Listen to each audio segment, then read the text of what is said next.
my son was about 18 months old, he was very physically aggressive. He was constantly jumping on me, hanging on me, touching me, and trying to engage with me physically. I became so frustrated by this. It wasn't until I read this book, The 5 Love Languages of Children, that I learned for some children, especially for boys, when they engage physically, they're expressing love through the love language of physical touch. It's an expression of love and a desire that they want to be close to you. After this experience, I changed the way I engaged with my son. When he would run up to me and try to wrestle, instead of telling him to stop or express annoyance, I would throw him up in the air or onto the couch. I would tickle him and wrestle for a few minutes. This completely changed our relationship. I felt an increase of love for him, and he felt more loved by me too because I was speaking his love language. Children start to connect with a certain love language as they age, but it's important during infancy and toddlerhood that they receive all 5 types of love language regularly. The 5 love languages coined by Gary Chapman include physical touch, words of affirmation, gifts, service, and quality time. We all love our children so much. We know that, but do they know it and feel it? In learning to love our children more effectively, we can ensure that love is both understood and felt. Part of building a secure attachment is loving a child unconditionally. This means that you don't change how you treat them based on their behavior. As taught in the 5 love languages of children, we cannot be loving a child and at the same time treating her poorly. It's been a goal of mine to make sure that love is at the core of everything we do in our family. However, I'm also striving to hold boundaries and expectations, which has led me to ask myself often, how do I hold boundaries and maintain expectations while also making sure that love is felt and the motivation behind my actions? I hope this visual of the love Oreo will help you maintain this balance of both love and boundary, which by definition is known as authoritative parenting. As taught by Gary Chapman, discipline is most effective in the context of love. As I was pondering this concept, I thought about an Oreo because they are sweet but firm. What does sweet but firm look like, sound like, and feel like? Let's start with the bottom cookie. To effectively discipline with love, it's important to fill a child's emotional love tank. As parents, you only have so much authority. If you waste it being negative, you will not have enough left for the difficult, critical times. Being kind but firm not only conserves your authority, but it enhances your authority because you're gaining your children's respect and love as well as their gratitude. Making loving interactions on a daily basis a priority builds this foundation of authority, which then allows you to influence, guide, and discipline. This looks like practicing the 5 love languages: hugging, cuddling, serving, spending intentional quality time, meeting your child's physical and emotional needs. This also looks like learning to manage your own emotions, not dumping your stress, anger, or other negative emotions on your child. This sounds like speaking kind words of encouragement, pointing out the good you see in your family members, avoiding criticism and coercion, which is persuading them to do something through threats or force. This feels like true charity, love from a genuine place, striving to create positive feelings surrounding your family members, working through differences to avoid feelings of resentment. If you don't naturally feel a lot of love or sometimes like for your children, this is the place to start.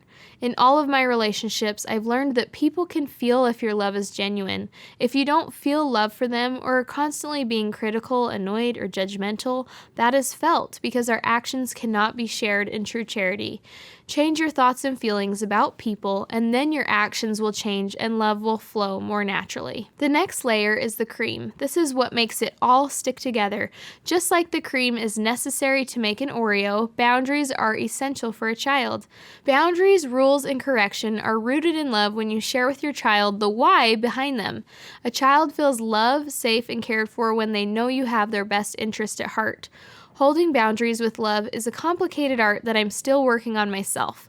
For a toddler around the age of 2 to 4, this might look like removing your child from the situation calmly without words of shame or blame. I have found it effective to remain emotionally neutral when holding a boundary. This can protect us from doing or saying things in anger or frustration that are unnecessary to holding the boundary. You can be firm in your energy and tone without using words that hurt, demean, or guilt trip your child.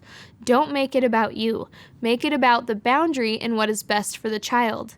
Potty training my oldest son was a wild ride. It was one of my most difficult parenting experiences. I spent 5 months battling it out with my then 2.5-year-old, and no joke, spent 5 months cleaning up poop almost every day. The reason this was so hard for me is because the once loving and joyful feelings I had towards my toddler shifted. I felt so much frustration because of the situation that I felt anger towards him, and was convinced he was pooping every day to make my life harder.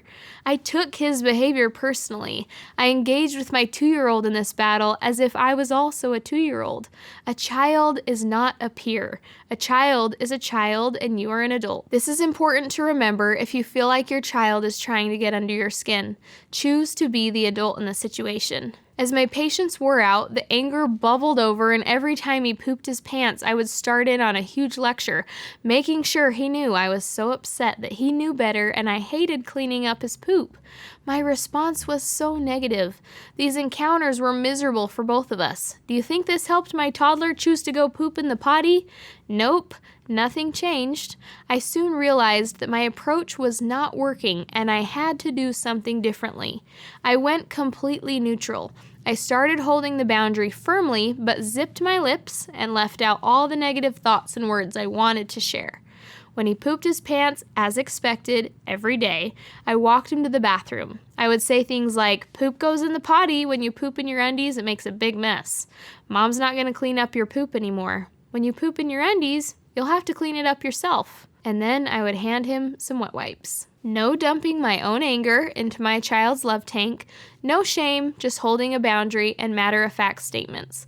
I added a natural consequence, cleaning up his own poop, something I knew he would not want to do.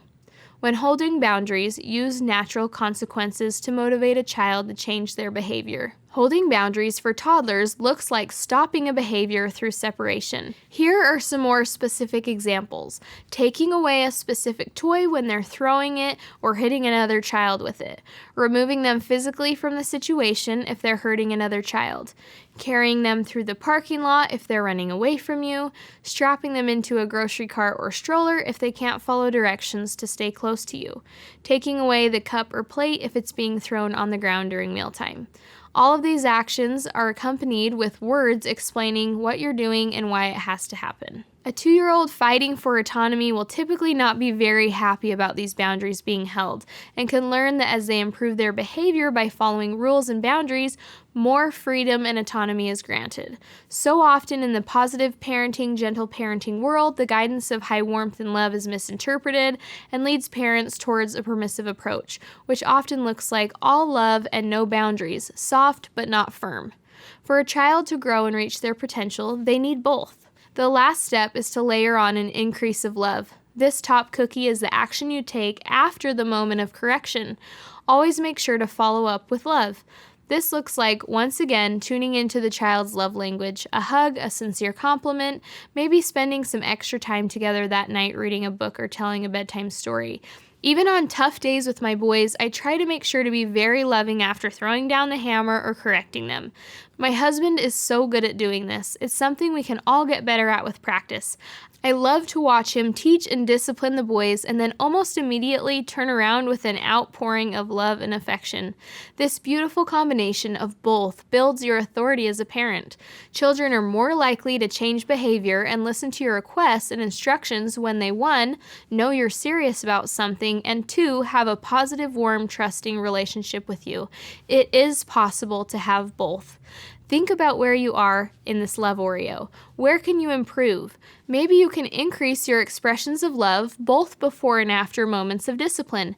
Maybe you're high love and need to add some more substance and work on regaining your parental authority. In addition to loving our children effectively, you can work on loving your partner. Share with each other your needs and the ways you feel the most loved.